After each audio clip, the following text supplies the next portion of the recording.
We are back, and we got a bag, and it is full of mail. We're going to talk some Falcons. We're going to answer your questions. Let's get at it.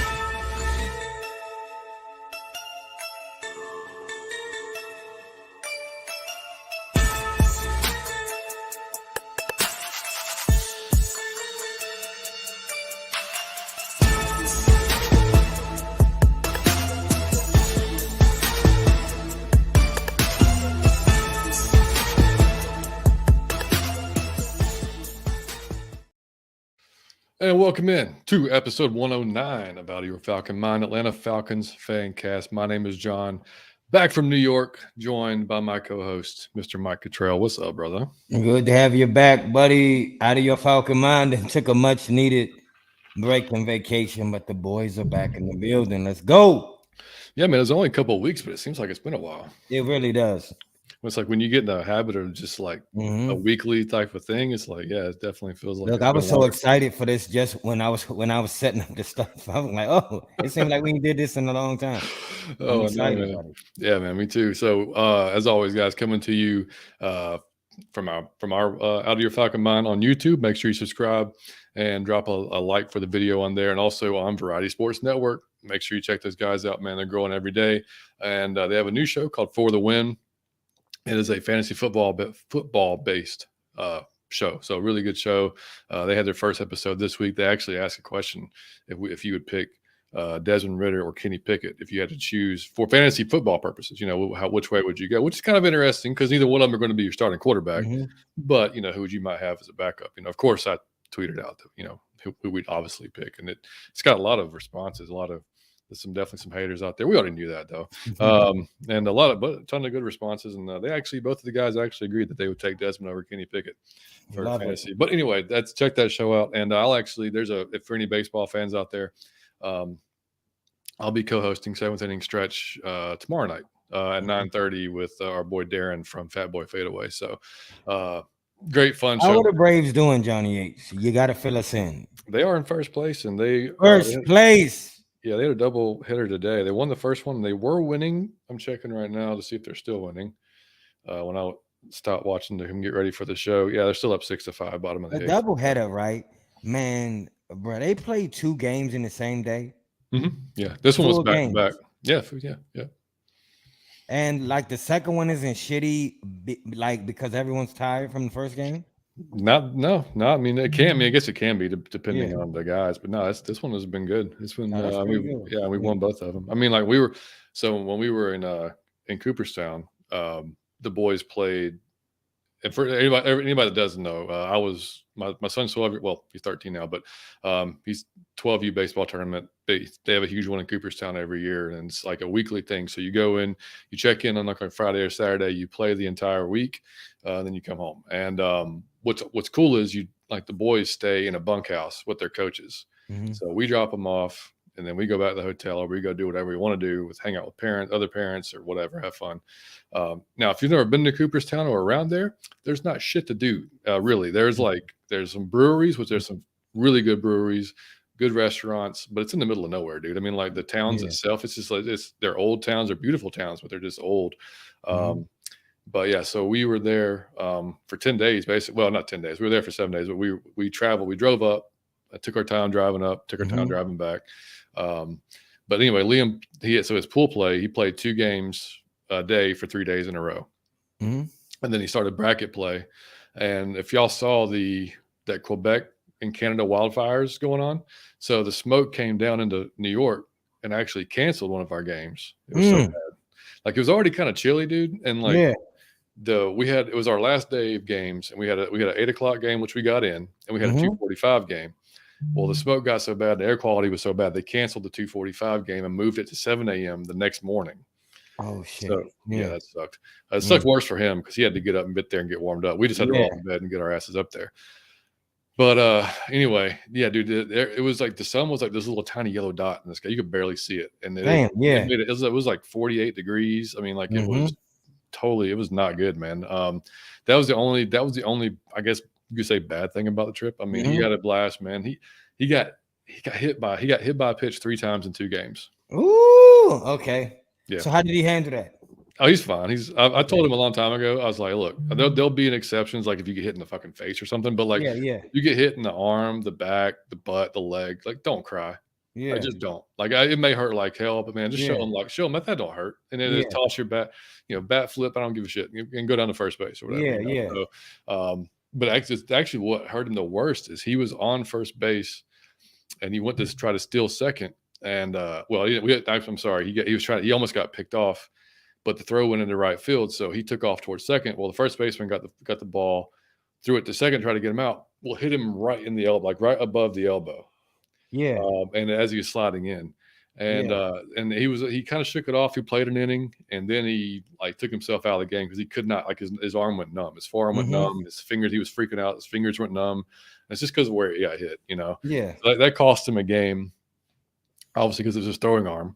But he came back strong, man. He came back and played, pitched his ass off, pitched really good. We played teams from Florida, Utah, California, Texas. So I mean, it was I think there was 40 total teams up there, and it was fun, man. Like I said, when we weren't at the park, I mean, we went to if y'all are ever up there for any reason, go to the Gang Brewery. It started in, I think, Belgium, 1549. It's one of the oldest breweries in the U.S. here. When they brought it here, dude, fantastic food. I mean, there's actually a beer I'm gonna go get. They sell it here. It's at Total Wine & More. It's called Three Philosophers. Okay. It's like a red, it's like a red ale, like a dark red ale. Man, fantastic. Yeah. So I got to go get that. But Three Philosophers, buddy. I love it. Yeah. But he had a blast. Man, like I said, it was a good. I was skeptical because of how much it cost. I was like, man, this better be cool, man. It's expensive. But I mean, dude, I was worth everything. It's the experience of a lifetime for him. Like you said, he getting to go stay with the team and the coach. He'll never forget that. No, dude, it's worth every penny, man. Like they had opening ceremonies, the team parades around with their banner, and everybody's going crazy. And then, they have, I think, 12 fields. They're all short fields. They're like shorter fields than we typically play on because they're made to be more offensive games. Yeah. One is set up like the Green Monster and in Fenway, so you got this really tall like field and left. That's dope. Really tall fence in left field. Yeah. So. It was most of the fields are turf, so they're playing on good surfaces and everything. But man, it was pretty awesome, man. They had a great time, and it was fun watching them. And we went to the Hall of Fame, got a ton of pictures of the Hall of Fame. Got to see Babe Ruth stuff, and I mean Hank Aaron. He took Liam's a huge Hank Aaron fan, so he wore his Hank Aaron jersey to the hall and took pictures in that exhibit, and like just seeing all the plaques and all the history, man, was really cool. And Cooperstown itself, I mean, we went in all these different restaurants and coffee shops, and like it's just a small town, dude. Like that town literally just lives like it's it's like this time of year, man. It makes tons of money off of it. But man, how was the food overall? The food was pretty good. Food was great, dude. There's the small joints, like it's like there's this place called Nick's Diner. Yeah, like those be the ones, dude. It was like we multiple times there. I mean, like it was, and then this Red Shed Brewery. So they have like this, like it looks like a barn, but that's where the brewery is, and they've got a food truck that makes all the food, which was and you have nothing but picnic tables, dude. And like I was saying, it's just middle of it's at the foothills of the Catskill Mountains, so it's just like Amanda took a photo. It's just sunset, man, middle of nowhere. We're just like drinking beer, having burgers. We hung out with a couple of our friends from the team. Pretty much 90% of the time while we were there. And let me tell you, dude, the Walmart there was what? My God, it put some of these Walmarts to shame around here, dude. Oh yeah, it was nice. Oh yeah, no, hell no. Oh, you saying it was worse? Oh yeah. Oh man, like methed out worse. Like, oh yeah, I guess because it's such a small town up there, not much to do. But I mean, like, dude, like we had to go one time to like get some, stuff for the hotel. Holy shit, man! Yeah. Oh, and dude, you have to pay for bags up there. A lot of pajamas and Crocs. Went to a grocery store and like they had no bags. Like you have to buy and like the person. That is the most ridiculous shit. The person seemed like kind of taken aback, like y'all don't have bags. And we're like. Like, no, you supposed to have the bags. We're at the grocery store. But I'd never seen that before. But it was, it's like 5 cents a bag. Yeah. But regardless, they were just like, it's the principle. Yeah. Yeah. But no, dude, it was So did he win?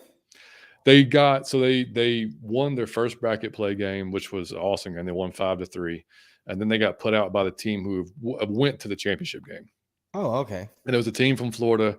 And dude, when I say those boys were like my size, they were all my size. Yeah.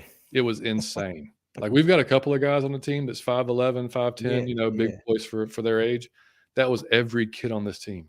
Yeah. Like it was like you could tell like they took every like all-star and put them player and put them on a team and like I mean they all had cannons. They were all like get hit. I mean like it was just a team full of studs, and that team got beat by a team from California in the championship 29-9.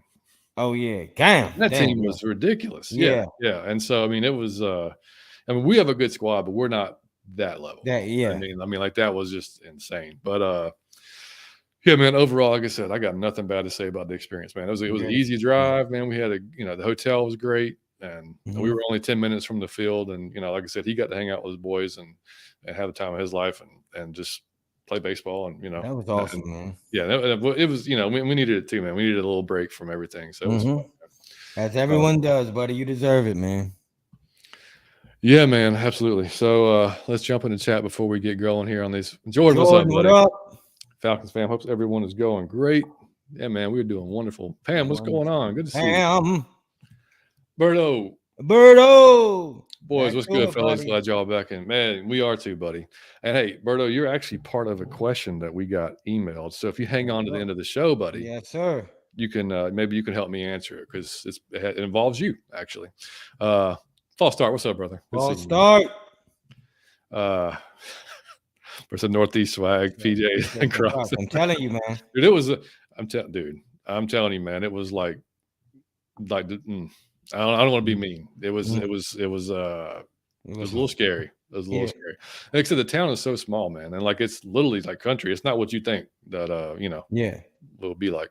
All right, man. So before we get into it, guys, we mentioned it in the last show. We've got new merch. I've got it scrolling across the bottom there.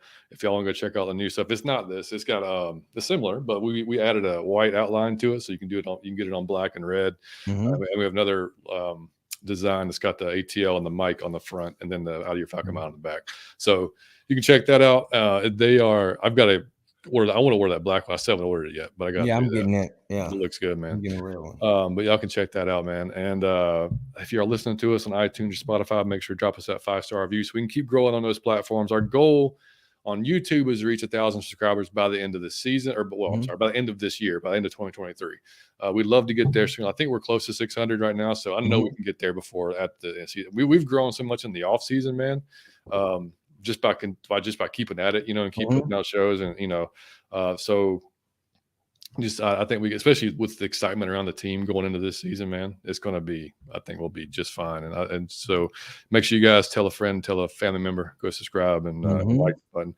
And if y'all haven't seen Mike's "How to Catch a Falcon Hater" that's hilarious video, y'all got to go check that one out. He dropped it while I was gone, but man, it was freaking hilarious, man. But that shit was so fun to do because it's just ridiculous. It's a ridiculous concept. Absolutely, yeah. But you just gotta go. Yeah, it's like if y'all have seen Dateline, How to Catch a Predator thing. Yeah, it's the same shit. How to catch a falcon. Same show, same concept.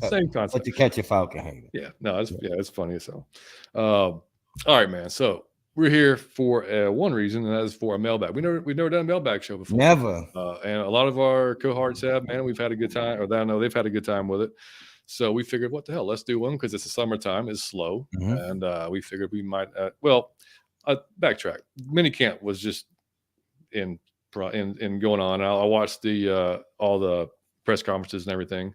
Calais is still freaking massive, dude. Yep. I mean, him standing next to other dude. He just looks like he's huge monster. He really is. He's huge.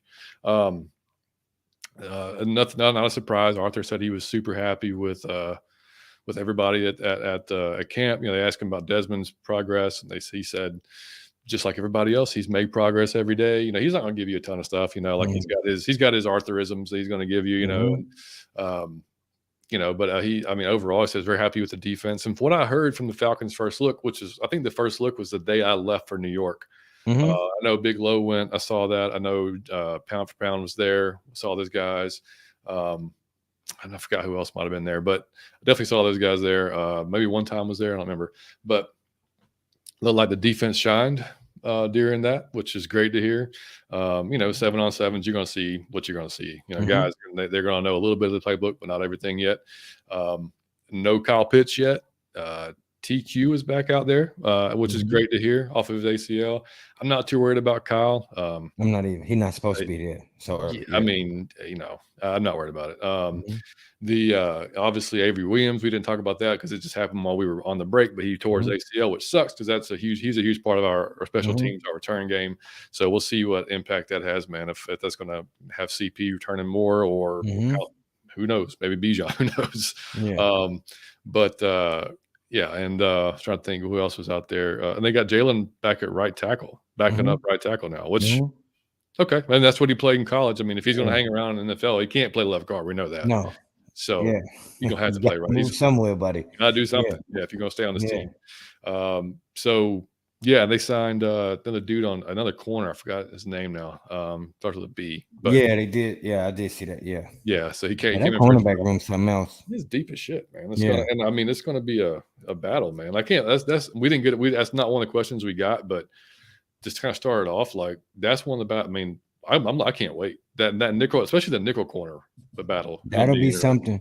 But I'm gonna be honest, I expected that from when we happened last year, where like all our corners got hurt, and we was about to throw like some fans in there as cornerback. They really they said we can never let that shit happen again. So I just like it because when the competition is that stiff, the third string gonna be pretty damn good when you come in. Like the person in third is gonna ball like the person in. So I enjoy that. Yeah, me too, dude. I can't wait. I think that battle is going to be interesting. Obviously, the left guard, whether it's going to be Matt Bergeron coming in and taking it as a rookie, or is it going to be Hennessy, or is it going to be whoever? That could be. That's going to be a fun one to watch. The running back room is going to be fun to watch. Just because I mean, just because you got you got Bijan. I mean, who number one pick or whatever, and or your first round pick, and but Tyler had a hell of a year. CP's back there. It's going to be, and I almost think that whoever is designated as RB1, RB2 doesn't really matter.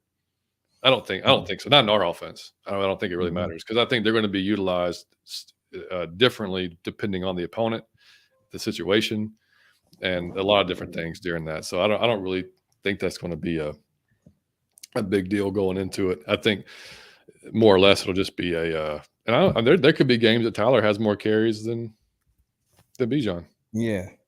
If the game plan calls for it, Yeah, man. I'm excited about that one because I don't think it'll be a consistent thing. It'll be per the team we playing, what's like the weapon that we should, most use like effectively. And that could be Tyler sometimes. It's going right down your throat. It could be Bijan sometimes. It might be CP sometimes. I don't count CP out because no one is that electric. If he come in and get the break in him, he gonna get the ball more. Like he's still CP. Like, please don't overlook that man because we got Tyler and Bijan. Well, he said that he wanted to be used more like he was used in 21. Yeah, I mean, he might I do too. Catching passes. He might start doing all types. So it's just strategically which one we need to use. But to have all three of those, it's hard to fuck that up. Yeah, it really is, man. And talking, I saw Desmond was saying, I think they asked Desmond, like, of the veterans, like, who's kind of stood out to him as far as, like, leading a room. And he said Matt Collins. Surprising. Because, like, kind of like showing them how to, be pros. Like, it's a young room, I mean, Scotty Miller, still kind of young, but, and just kind of really taking that leadership role there, which is cool to hear. I was talking to Onyemata, and he said, this is great. This is Grady's group. He said the D line was Grady's group, and I love it. And yeah, I mean, it's like he's like, we all played against them or played, not directly against them, but they know, obviously facing the Saints twice a year for however many years he's been there, so he knows Grady really well, and I mean knows what his potential is, and obviously is happy they're all there. So, just all good vibes, man. Like, I mean, there's nothing but good stuff coming out of the camp, other than Avery's injury, obviously. I mean, like all the positivity, man. It's just, I wish the season was starting, man. I wish it was like tomorrow. I mean, yeah. Oh man, I seen Calvin Ridley. I told y'all the best feet in football. Them feet, dog. No one else in football can do. Saw that? I retweeted it. Yeah. Calvin Ridley's feet is something else, man. Yeah, man. I told him, I said, go ball out, bro. We need that second round pick. Yeah, I'm really rooting for that dude because he didn't do anything, man, like malicious to me. He just made a bonehead mistake. Absolutely. Yeah. What's going on, Wallace? Good to see you, Wallace, what up, my man? What's happening? Jamal. We dirty. What's going on, man? Dirty. D, what's up, man? He said, "What's going on, fellas? Thanks for all y'all do for our Falcons, and who will have the most rushing yards, Robinson or Tyler?" Hey, man, we appreciate you, D. Yeah. When we just have fun doing this, man. Yeah, man. You take it, man. Who you think's gonna have more rushing yards, Robinson or Tyler? I'm gotta go with Tyler just because that's what I know. I believe Bijan will be more like catching passes and doing all, but Bijan, if he get a whole lot in breakaways, he may catch up. But I think Tyler on carries alone will have the most rushing yards. He's gonna be the workhorse. I think Bijan will be the complement until he show like he just outdoing Tyler, which is gonna be hard to do. So I'm not saying. That's a tough question, man. Because I mean, like it all depends on the usage, and we don't know how it's going to go yet. Mm-hmm. I mean, like you said, I mean, Tyler, if Bijan comes in and just like, and from all accounts, everybody that's said so far is like the dude is so relaxed, he's so calm. Like CP said that he's so into like he's just humble and like knows his ability, and they haven't put on pads yet, so it'll be different when they put on pads and see what goes on. But I mean, I think Bijan definitely could if he comes out and just shines from day one as a running back, and you have Tyler as that third down kind of like hit you in your mouth, fourth quarter hit you in your mouth type of guy. It wouldn't surprise me at all. But I could see it going both ways, man. False start said Grady and AK should have a nice season. Yes, man, sir. I can't wait, dude. Grady especially. I think Grady will have his best season. Yeah. I think so too, man. Also, I think with the depth we have at RB, everybody will be fresh for the whole game. Yeah, that's a dangerous thing. Oh, Jamal said about to light the cigar and enjoy. Man, light one for me, buddy. Man, let's go, Jamal. All right, so let's get into these questions, man. So the first one I got. Let me pull these up because I want to make sure I got everybody. Out of your Falcon Mind mailbag show. Yeah, Thank you to anybody that submitted questions, man. We appreciate it. Damn right. And you guys can still submit them in the chat. I'll get to them, or I'll try to get to them as we get to it. I don't know how long the show is going to go. Honestly, we're just going to go through the questions and get after it. Let's go. So this is from Andy Gilder on Twitter. He said, with the acquisition of Robinson to provide a 1-2 punch at running back, what do you see Patterson's role being in 2023? Assuming no major injuries into the backfield, could we see him more out of the slot? Kind of just talked about it in a way, but yeah, absolutely. I think you're going to see him doing a lot of different things. And I mean, he in the interview I watched after practice yesterday or today, I don't remember which one it was. They're kind of run together, but he was, like I said, he said he'd love to be utilized more like he was in 21. Like last year, the situation called for him to be more of a running back, but he doesn't seem like he necessarily liked that all that much. Which I mean, you kind of tell throughout the season as you got beat up and you got worn down a little bit. But yeah, I think you definitely put him in the slot, man. You can put him kind of anywhere. I mean, like he's just a talented dude. I think. What do you think, Mike? Man, he is our Taysom Hill. Like the reason why I'm saying that is because there's no. I'm sorry, man. I'm not saying he's the most talented Falcon. There's no more for like the energy of what he brings to the Grady Jarrett. Don't even bring that. Don't no one bring that. Can no one get on that field and just light the whole team up like he does? So I don't know if Tyler has even developed that type of internal electricity yet. I don't know if Bijan got it. So that's a rare thing. You can't pay for that. You can't cultivate that. You got that or you don't. And that man can light our defense up while he playing offense. He'll get the fans hyped. Our fans in the seats to be attentive during the game with all that shit in the stadium to do and all them good looking girls in there, you doing something. And so I think we won't. You haven't even seen what you've seen, but you'll see his real talent because he'll be catching, he'll be blocking, he's doing switches. He's gonna throw. I guarantee you, he's gonna throw a few passes. He said he told Bradley Pinion he could punt if he got tired. I'm telling you, man. CP is a Swiss Army knife himself, and I just think I think we'll see him in a much. Man, that man wasn't built to be no running back. He wasn't supposed to be doing what Tyler was doing. No. So you'll see him a lot more in the role he's supposed to play, which he's gonna be electrifying. Yeah, not coming out. Foster, I see 2 1,000. Oh man, false start. That gotta. I would love amazing. It. Real quick, Jamal said, "Who do y'all think will do kick/punt returns now?" Bijan or the dude from Tampa Bay? What's the dude name? Scotty? Yeah. Scotty. Yeah, I don't even know if he's ever done that before, but yeah, that'd be an option because of just of his quickness alone. And CP, CP said he wanted to do. He said he wanted to return kick still. I mean, he can still do it. So, all right, man. Next question we got. This is from our boy Savion Mixon at Mixon _ NFL. He said, "Can't say Bijan. Which rookie are you most looking forward to seeing this season, Mike?" So we got Matt Bergeron at left guard. We got Clark Phillips at corner. I'm going DeMarco Hellams at safety. You might is that it? You already got him. Yeah, you already know what I'm saying. I'm saying Clark Phillips. Everybody know I don't really watch college. I just started watching it. Clark Phillips was somebody I did research on. I did a profile on. I was a fan. I can't wait to see because he in that cornerback room and that's raw talent. I don't think he's ready to jump in and be a starter in the NFL. Hell no. Like you not, but to be in that cornerback room, I think that we'll see him in there on some plays, on some leg play. And Clark Phillips is a ball hawk. I expect him to have some pick sixes I expect him to make plays. I expect him to do well. So I'm excited about that, man. I'm so excited for that dude. I'm so glad we got him. I'm so glad we got him because he fell later than I thought. So I'm so glad we got the dude. And just like Troy Anderson, I'm really excited for that because that's just raw talent that if they can cultivate that and kind of got him, I think he'll be great in the NFL. He's a ball hawk, man. He's going to jump that ball a few times. Now, he's going to get burnt a few times just being a rookie. Yeah. But, man, I expect Clark to have at least 2 pick sixes. Yeah, and he's a self-proclaimed film junkie too. So he gets in there, and if y'all haven't seen it, Aaron Freeman on Locked On Falcons did a great kind of breakdown of him. He went back and watched like 7 games, and he said he came out not as high as he was going in, just based on like runs. Aaron hard though. Aaron's hard, but like runs. And he like admitted like corner is not like his specialty as far as like over the years. Like he's probably his hit rate's not as high on corners as it has been on other positions. So, you never know. But I mean, like what I watch, man, I mean, I don't know that you'd stick him out wide, but I mean, as a slot or, that, I mean, yeah, I think so. Just to be different, man.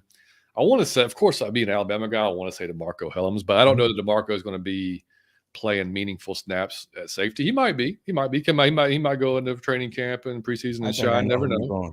Where am I going? I think you're going Bergeron. I am.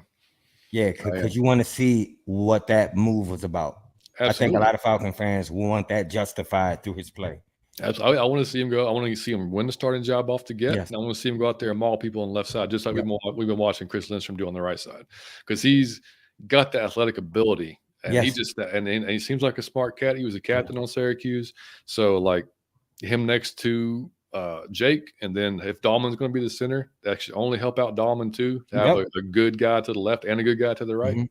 So yeah, that's what I want to see, man. I'm right there. Yep. All right, next up, this is from our boy Damsky. Damsky, the Mansky with the plans. If y'all ain't follow Damsky on Twitter, y'all need to be doing that. Damsky32. Overall thoughts on the D-line room. Where would you like to see them add to the team in general? And what's your favorite offseason move, draft, or free agency to date? So start with this, Mike. Thoughts on the overall on the DL room. Well, overall, I love it. I think Grady got help. And again, I just feel like, man, it's like Julio Jones when he was killing. You have to put 2 people on him. There's no covering. He's the most double receiver in the NFL history. If you check that stat, there's no guard him one. There was no guard, but with Grady Jarrett, we haven't seen because Julio got all them catches when he was getting double, but Grady got the sacks he got. He's that dominant when he getting double. Like they always can key on. Man, this might be the first year that he gonna get single coverage most of the time. It's over. And I'm gonna tell you, I love Mr. Graham. I don't care what nobody say. I thought he played exceptional. I love the dude. So I'm happy he over there. So I'm gonna start there. What was my favorite offseason move? Draft or free agency? I gotta go Jesse Bates. Cause I don't remember the last time we got somebody that talented in free agency. I don't know who it was, but somebody that was a star came here in free agency. I don't remember. but Jesse Bates is a star. And like I said, just to now that when the last time we had like a safety that you were sure of, like just put him like because I mean William Moore maybe, and he was a thumping. yeah. I mean, he wasn't, And he was more of a he'll come up and hit than he was in like coverage, but Jesse gonna be that in coverage. So I was really happy to see the Jesse Bates thing, but the defensive line, the main thing is that Grady Jarrett got help. So we again, man, now that you can't key on Grady, you gotta just one-on-one. I don't know nobody that can block Grady Jarrett one-on-one. I don't who's gonna do that. Yep, I agree, man.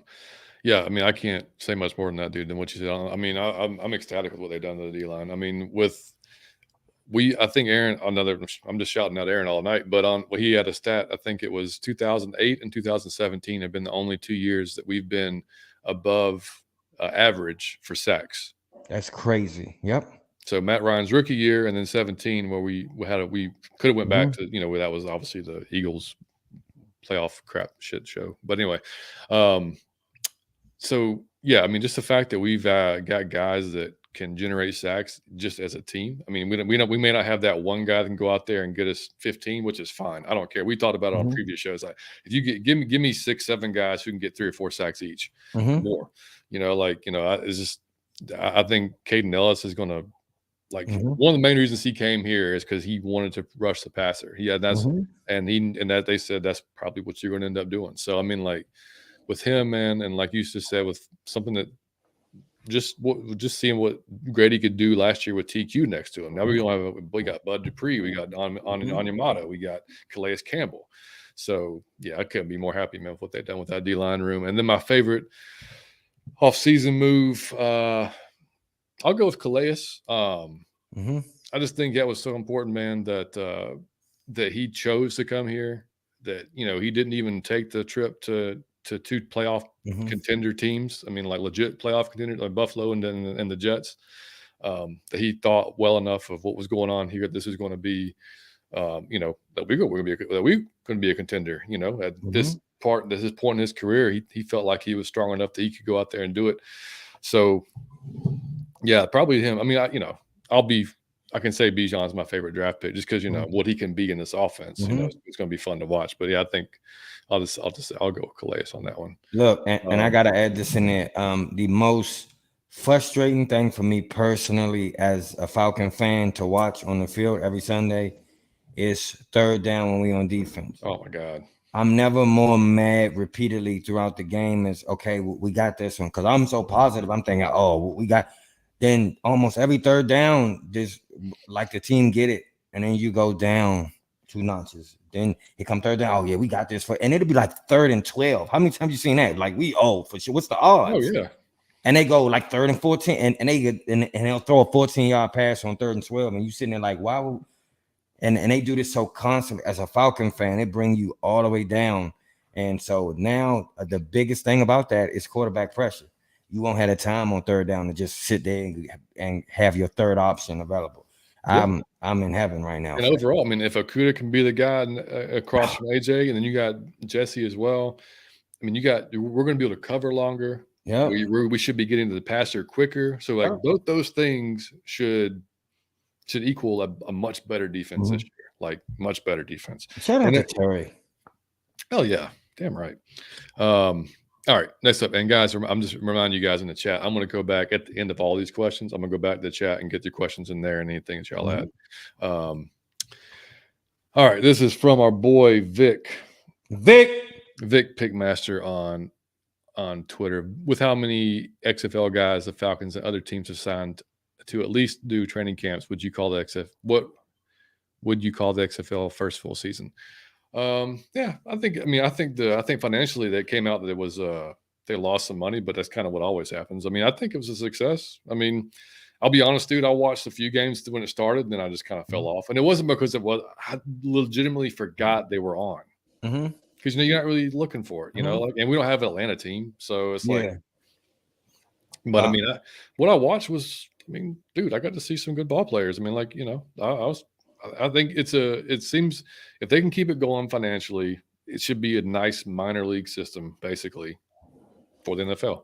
And that's why I love it. Man, I didn't even watch it, but I'm for anything that gets. It's so many talented players that who don't have film, and like the XFL will give you the opportunity to go and train and get some film. And I just think that's a dope thing to that you could possibly be in the NFL just from doing that. We don't have a minor league system like that. So it's just kind of dope that even that you get a tryout, that you could be on the practice squad, that you could do anything from going and playing in XFL. That's kind of cool to me. I love it. Yeah, I agree, man. I guess some guys just don't, light bulb doesn't go off. This is like Yeah. when they won that first. Maybe they got drafted the first year and Yep. they didn't click, but they don't get a chance again because they get cut. Yep. But now they have a chance. That's why I love XFL. it. Yeah. I mean, They have I think some film. I watched a little bit of USFL, and that wasn't very entertaining. I think the XFL had better talented players. That's just my opinion. But so yeah, I think they got a pretty good shot, man. All right, next one is from my boy Cole Barkley, man. Oh, my man, Cole. At Fish Snoop Jr. on Twitter. Best memory as a Falcons fan and worst memory, but you cannot say Super Bowl 50. We won't speak of those things. Yeah. So best memory, buddy. That's it you can think of off the top of your head. My best memory as a Falcon fan. I'm gonna tell you what it is, and this is crazy. The best feeling I ever get from being a fan of the Falcons is when I'm in the stadium and I see like old Falcon fans, like elderly people. Cause I really look at that shit and I be like, you still in here. We screaming, man, we smell like drugs, we drunk, we yelling, we eating nachos and chicken, and you and your old wife are sitting here, and I be looking at that like that's gonna be me. I'm gonna be the fan, like for you to still be at the game. You had to get in your car, you had to dress up, you came down here.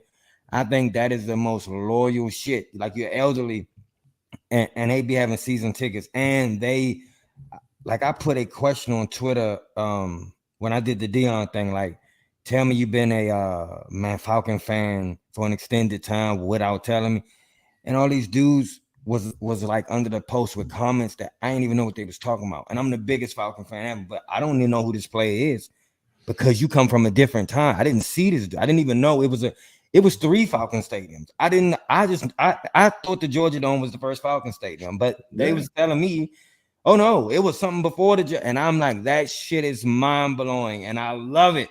So I always be like, dog, I'm gonna be able to tell them stories. I'm gonna be like, man, I saw that like young Matt Ryan when it was his first game, and I'm gonna look so old and sound so old to people one day. Like it's just the most. But that's the best I feel because it's like, dog, I love them. I love my fellow Falcon fans. It's a high to be in the stadium around them. Like I get the biggest kick out of it, especially the older ones. So that's my best feeling as a Falcon fan, or my best memory is all the times I've been in that stadium with older people. Because I just look how crazy we been, and they sitting back, and I'm like, he saw Chris Chandler, he saw Deion Sanders, he saw Gerald Riggs when he played for the Falcons, he saw Brett Favre.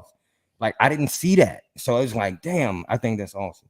My worst memory, I'm not even being funny. I've never been more mad than when they did what they did to Matt Ryan. I think I went on a rant on this show. I was fucking like a 30-minute rant. I came off the show like hot, and I was literally pissed off for 30 minutes. I've never been more mad than what they did, because Matt Ryan deserved. I'm not saying he needed to stay, but you send Matt Ryan out with class because he operated with class. And when they fumbled that for a touchy-feely dude they tried to get, I didn't like. I was mad, and I don't got no problem with him, but it made me not like him because of what they did to Matt Ryan. So that's my worst feeling as a Falcon, and my best. Johnny Yates, what you say? A couple, man. The probably one of the best, like the Julio 300-yard game. I love. I mean, that was. I mean, that was. I was a huge Julio fan anyway, so I mean, like that was ridiculous. The NFC Championship game against the Packers, that's hard to beat. That's hard to beat, man. We destroyed those guys, and it wasn't even a game. I mean, we just punched them in their face. Big Beasley of all people, like smashing Aaron Rodgers, and Vic's run in Minnesota. You can't forget that, man. Like I remember watching that, and just like, oh my god. So this is definitely a few of them. I mean, back and Jamal Anderson, I got some good ones of him back in the day. Oh yeah. And then worst, Bobby Petrino, peace out. That was bad, man. I've tucked that from my mind. Yeah, that was real bad. That was Vic getting, I thought, murdered by Brian Dawkins in the goal line against Philly. And dude, I thought that was I thought he was done. Yeah, I mean, losing to the 49ers in 12, I thought the best chance of, like, I thought that was our best team that year. You know, I mean, I thought we had a better team that year than we had the team that went to the Super Bowl in 16. So yeah, those are the ones that just kind of stick out and hurt my heart a little bit there. But good question, Cole. I love it. It was good. That was good, Cole. All right, next one is from our boy Kevo. At KXNG Kevo on Twitter. He said, "Give us both your guys' breakout player. Who leads the team in sacks?" Damn, dude. Receptions, interceptions. If you could add any two players from any team to our roster, God. Kevo came with a Mike Kick question right there. I sure as shit did. Yeah. We gotta break this. We gotta break this up. All right, give us your breakout. Okay, sorry there. Breakout player of the year. Breakout player. Now you talking about like the Falcons, right? Falcons, yeah. Breakout player of the year. Of the year, I gotta go Kyle Pitts. I think I said this before. You don't know what Kyle Pitts is yet. We never seen. He got 1,000 yards with Matt Ryan, who is not suited to throw to Kyle Pitts when he was the only weapon. When he was getting double, triple team. I don't know what I'm looking at, but I think I'm gonna see a flying unicorn this year. Kyle Pitts. I'll go Troy Anderson. I think he needs to take the next step this year. Thank you, John. Because I wanted to say Troy, but I can't. So go. Thank you. Yeah, I think he takes that next step this year, and I think he's an animal. He's all over the field hitting people and maybe even intercepting a few balls and getting a few sacks. So I think he's that guy this year. Who leads the team in sacks? Grady Jarrett. I'll go Caden Ellis. I'll go Caden Ellis. Both good. Receptions. Kyle Pitts. God dang, that's a tough one, dude. I think it'll either be Drake or because he loves Drake, man. Literally, he loves Drake. Yep. I'll go Drake just to be different, but it could easily be Kyle. All right, interceptions. I gotta go AJ. I believe that we'll see him too because he don't got to do it all himself. He should be fly this year too. Or Jesse Bates. Jesse Bates gonna be a ball hawk. Yeah, I'll go Jesse on that one. And because if AJ may see some more balls thrown around this year because if Okudah can be, like we said, if he can be a guy, then they're not going to be necessarily throwing his way either. So yeah, I'll go Jesse. If you add any two players from any team to our roster, who and why? I love it, Kevo.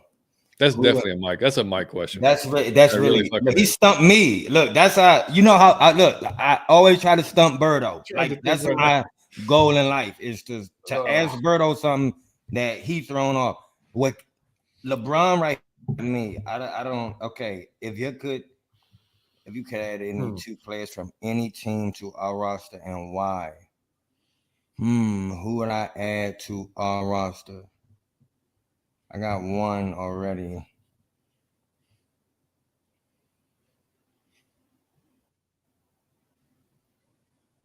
Who's the one?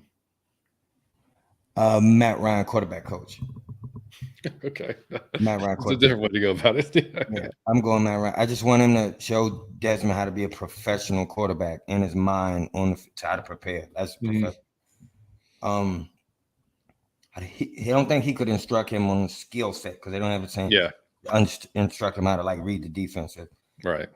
Matt Ryan's quarterback coach, but I'm gonna tell you, I'm gonna go two, and it's a coach, and I think I want to say Damsky said this. I want Brian Cox back. Yeah. I want Brian Cox back for Matt Ryan and Brad Cox for coaching. These are two great players that played at the top of their game. Brian Cox is the attitude we need in the locker room. So I want to get him. I don't know why he got it because he does go too far at times. If he went too far or he did something wild, but if he just got fired because whatever, I want Brian Cox back and I want Matt Ryan to teach Taylor and he could help Taylor and Desmond. I'll go Nick Bosa. Love him. Because I want another badass coming off the edge, like a true, just badass off the edge. And offensively, I'll go offensively, I guess. Fuck it, Jamar Chase. How about that? I love it. Yeah, yeah, I love it. Yeah, because we like he'd be a nice little burning wide receiver 1 point, yeah. 2 I'm gonna tell basically. you. I'm gonna tell you who I'm gonna take too. Just I don't care. I want to see what he got left in the tank. Is Odell Beckham. I would love for him to just go flying up the sideline in Atlanta. Yeah, that would be something else. Yeah, see what he still got in the tank. Kevo, man, great questions, dude. Great question, buddy. All right, this is another one from Vic, man. He said, "Who would win a race? Michael Harris, who you probably don't know, Mike. He plays for the Braves. I don't know. Yeah, or Bijan Robinson. Is he the one that ran 4.3 or some shit? Harris, he probably, dude, I don't even know. He might have. He's fast as shit. I know that. I don't know, dude. That's a tough one. I mean, Bijan ran I'll just say Bijan because I know what he ran. Like, I'm not sure. I know Mike's fast, but yeah, I'm gonna say Bijan because I'm out of my Falcon mind. He played for us, so yeah. Well, Mike's a Brave. He plays for the Braves. Okay, is he that fast? He's center field. Yeah, he's fast. Okay, he's really fast. Not sure how fast, but he's really damn fast. All right, good question. I would love to see that shit. A fucking baseball player in the football. Yeah, good. Who was that? Who was that? Vic. God damn, you creative. I like that one. Our boy Steven, man, Hera ATL. Steve, my man. You gotta throw an end zone fade 1v1. You go on pitcher London. Kyle, I'm going Kyle all the time. But Drake, Johnny Yates told me to watch Drake in a dunk contest, which makes me feel like he played basketball. So if I'm throwing a fade, I might throw it to Drake just for that one. You said a fade. Yeah. I may throw the fade to Drake because Drake looked like he just good at basketball, and that's what the fade is. Yeah, I'm throwing to Drake. I think and he's got that extra little like fuck you in him. Yes, like he's gonna go up there and like he got that push off. Yeah, he's gonna yeah. I mean, I've seen his crazy on the field, and I love it. Like I want to see that more. Like so, I think Drake is a goat at catching balls while he covered. Like that's what I'm saying. He know how to block you out with you on his back. Like it's like that's why I said if it's like basketball, I'm gonna choose Drake. Well, that's why you know how to box out. Well, Desmond would throw him like last year, like he was be covered, but like you got to give him a chance. Somebody like that, you got. He would get it with the dude on his back. Yeah, like kind of like Mike Evans, Yep, Yep. So great example. All right, our boy Trayshawn, buddy. Trey. From by the way, make sure y'all check out the New Millennium Falcons podcast. Trayshawn and Savion and Fleek and Hunter. 3rd and 3, game on the line. Who gets the ball in this offense? 3rd and 3, game on the line. Who gets the ball in our? I'm gonna be honest. What are you doing in this situation? Are you gonna rerunning it? Are you gonna be throwing it? I'm gonna run this ball. I just feel like that's what we do. If it's 3rd and 3, I need a first down. I'm gonna run it. And no disrespect to CP or Bijan. I'm going with the faithful. I know how to get 3 yards. I've seen it all last year. I know I can get 3 yards. I'm gonna give it to my man, and you run it right. And I'm the best case I got is just handing it to Tyler, and you run to the right side. We probably gonna get 3 yards. I'm not gonna get fancy with this. I hate to agree with you and be boring, but this is exactly what I thought. That's the first thing that came to my mind was like run to the right. Behind our 2 horses, and it's probably predictable, but yeah, might be. But you know what? You could also, in that scenario, put Bijan in the backfield with him, have him go to the left. You wouldn't know. You got to take somebody with him. Where you got to take somebody with him. Yeah. And then, I mean, dude, there's so many variations that we could do with the guys that we got. That's a great question, Trey. Great question, man. Next one is from Jones Bones, man. Jones Bones. It's a great one. What's the overlooked area this team will be tested in this season? For me, it's their run defense. For me, it's the resiliency when they start losing. And their resiliency when they winning. That's what we ain't seen, man. I can't remember. Let me tell you what we don't do, and I'm out of my Falcon mind. But one thing that's glaring that I can't even lie about is we don't beat the shit out of nobody. We either barely win or we win in the last play. We don't, man. I want to get up 21 points and then keep getting up. to go 28, then 35. I want to beat the shit out some teams. Like, we are just better than you. You can't stop us. We never do that. And when we losing, do y'all give up? I want to see y'all come back and without Matt Ryan, because I know he can do it in 2 minutes. I ain't talking about with Matt Ryan. I want to see the whole team as a collective whole gather and come back on the defense and offense without a 2-minute drill from Matt Ryan. I want y'all to do it as a team. I got to see both of those. I want to see the resiliency when you down. Can y'all fight as a team to get back up on defense and offense? And when you up, does my coach start doing stupid shit? And does my team start playing too much and blow the lead as always? That's great, man. I didn't even think about either one of those, but that's. And I think last year we saw the fight when they were down. I don't think they ever gave up. And that was one of the first times in a long time that we've seen that, because but the second one is huge for me too, dude. When we get up, if we're up 2 or 3, step on their damn throats, man.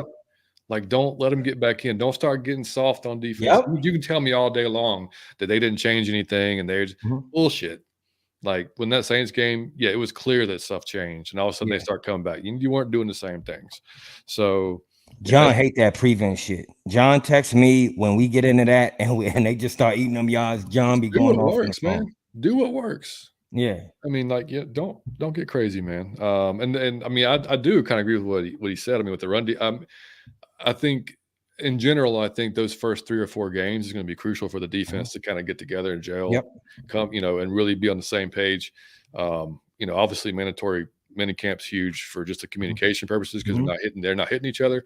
But when training camp gets here, and they even said about it, they even talked about it in the conferences, obviously the coaches encourage the guys as much as they can to get together when they're not, in the off season. So, that just developing a rapport and a communication with each other, how important that is. That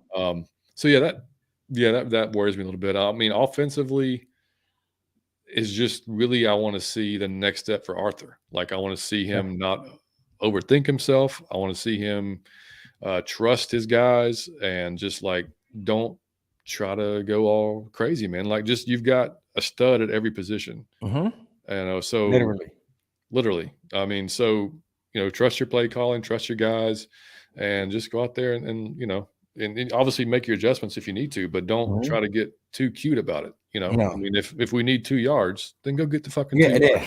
There you go. Don't play action. Do a flea flicker. Just get the 2 yards. Yeah. So, I mean, if we go out, if we don't get those 2 yards, but you lined up and you ran a play that we should have, typically we would have got those 2, then I'm gonna be mad at you, because I would have done the same thing. I can see your thought process, like you always say. Like, I need to understand what's your thought process. If I can understand that, okay, we're good. So anyway, all right, man. Next one is from Jay in the truck. Our boy Jay. Jay in the truck. Love it. What is a realistic season stat? Oh wait, no, this was not. This was. Oh, I'm sorry. That last one was from John's mom. This one is from Sean Stacy. What is a realistic stat line for Desmond Ridder? Specifically, what is his floor, ceiling, and eye level expectation? I would be lying if I told you I know what his ceiling is. I have no idea.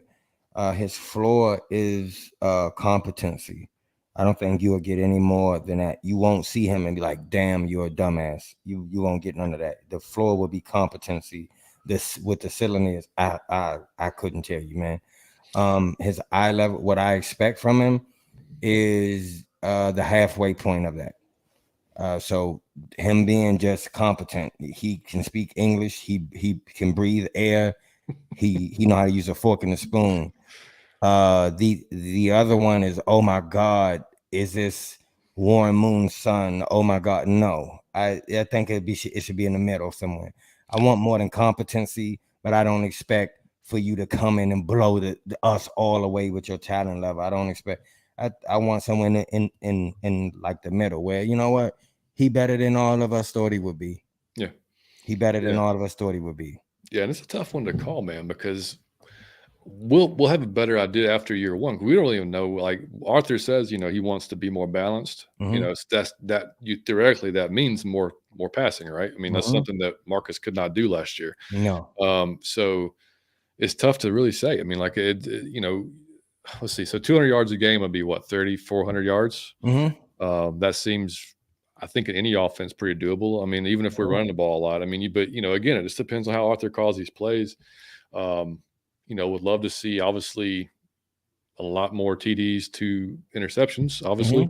But the thing is, and folks, and we've talked about it before, but like the folks that are super high on him, like we are, and people, but the folks that are not super high on him, like, don't just freaking trash the dude if he makes a bad throw or has a bad game. He's guaranteed to have a bad game. Yeah. He may have a bad stretch. You don't know. Like, he's going to go through some growing pains during this process. You have to understand that's going to happen. It just can't be a consistent thing. Like we'll be able to tell halfway through the season probably. Like how this is going to go. But yeah, I mean, I kind of agree with you, man. Like, I think it'll be just competency as the floor. He's going to put in the work. He's going to put in the extra work to be better. Ceiling, maybe a Geno Smith type of year like he had last year. Man, that's a high ceiling. Geno brought up. I'm thinking he was 30 touchdowns, 11 interceptions, over 4,000 yards.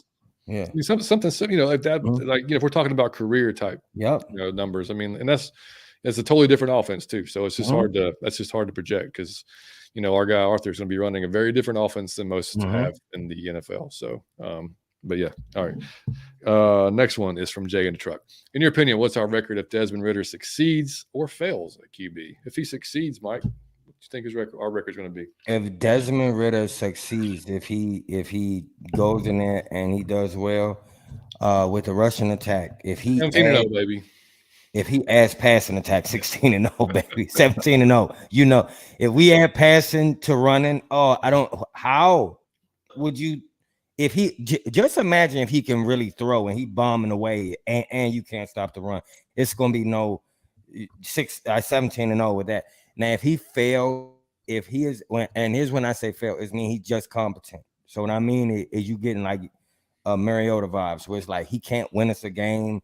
He just in there. I just hope he don't fuck it up. Right. 7 wins again. It'll be like 7 to 8 wins again. And then, but I'm gonna tell you, man, I am Taylor's biggest fan. I would not be mad. That's my guy. I said it from day one. That's my guy. I saw in the comments now, like I said, I'll go back at the end here, but I did see Berto, and he said last night on the show on Smitty that his favorite acquisition was Taylor. Taylor, my guy. Because not just not because he doesn't believe in Desmond, but just because what if? Hey man, I have no problem with that being my starting quarterback. That is one of my favorite. As John, I said this last year. That's one of my favorite players in the NFL. I watch any game that man was starting. I will turn it on. I watch. Like, that's my guy. So I love Desmond Ridder. I'm gonna rock out with him, but I'm not mad. If you messing up and you giving Mariota vibes and you are a true backup, then I would go with Taylor. And if he gets hurt, so I mean, you never know. All right, so this is from our boy Archangel 80. That's my man. He actually has the next 2 questions coming up. He gave us 2 of them. What will be the most improved player on the defensive side, and who will be the most improved player on the offensive side? Defensive side will be Grady Jarrett. Again, single coverage. You want to get to see something crazy. And again, Troy Anderson, you will see a leap. He got to study film for a whole offseason. You're going to see Troy do something. Who'll be the most impressed? I believe it'll be Desmond Ridder because, like I said, film. Everybody been saying the dude's trying so hard. He working. He the first one in the build. That got to show somewhere. For you to be putting in that's like somebody going to the gym, drinking protein shakes, eating the right stuff, and just not getting the muscle. That never would. It may happen, but you can see the results of the work you put in usually. And if he's doing what everybody say he's doing, I don't see how you can't see it. So he should be the most improved because it just looked basic last year. That's why everybody don't know. If he put in all this work that everybody's saying he put in, you should see Desmond Ridder be like, oh shit. So I'm anxious. It's hard not. Desmond is definitely the best answer, I think, for offensive side. But I'll say Drake. And you could easily say Kyle too, I mean, I'm not going to shit on Kyle too much because of, again, who was still in the quarter, who was throwing him the ball for the majority of the season, or actually the entire season that he was in there. But I think in our offense, Kyle's going to be kind of that X factor that defenses kind of have to hone in on, because you can't just let Kyle do whatever he does, or No. he'll destroy you. Mhm. But we also can't let Bijan be by himself, and you have to make sure Drake is taken care of, or CP or whatever. So defense is going to have a problem. We already know that when they come face us. So, but I think Drake, man, I think he probably learned a lot in his freshman year, and he can probably Mhm. figure out how to be more effective as a wide receiver one. And defensively, I'll go Richie Grant. I think Richie takes. I'm going to keep pounding the fucking table for that guy, man. I think he now with Jesse too. I think he doesn't have any look. And if he doesn't take another big leap this year, it'll be then I'll throw up my hands. But he did improve on his rookie year last year, I thought. So now you make him more comfortable in what we saw him do at Central Florida and what we think he can be. Yeah, I think he takes another big step. That's my hope, at least. Yeah. So, and then his second part was, out of all the teams that we play this year, which one of those teams that we do play will tell you everything you need to know about our Falcons? That's a good question. The Jets. Oh, there we go. I was going to look at the schedule, but you already got it. Go ahead. The Jets. Explain. The team is young, similar. I hate Aaron Rodgers, but he's destroyed us quite a few times. To me, it's the Jets, because the Jets are young with a few superstars like we got. That's the one. And I'm not saying that they the best team we play. To me, that's the team that is most similar to us. So I just want to see what we can do against young, talented dudes just like us, with like a veteran quarterback over their leader. I do like the Jets. I think the Jets are like gearing up to be good in the NFL, because they haven't been since like Joe Namath, which before I was even. So the Jets are gearing up to be good. I think that'll be a good battle for us. But that's the one I would like to see. I want to see how we fare against a team that's kind of young with some superstars just like us. I like it. I like that. I'll go Jaguars. And I know it's in London, but tough nosed defense, man. Obviously they got rid over there now. Trevor Lawrence came into his own last year, so you're going to be going against another high quality quarterback. Great running back. Good running back. Good offensive scheme. Great tight end. Yeah. So yeah, that'd be me. I mean, I expect us to compete our asses off and potentially win both of those games. But I would understand if we did not win one or it's because those are going to be the two tough ass teams in the AFC. But you hope we come out on the top side of it.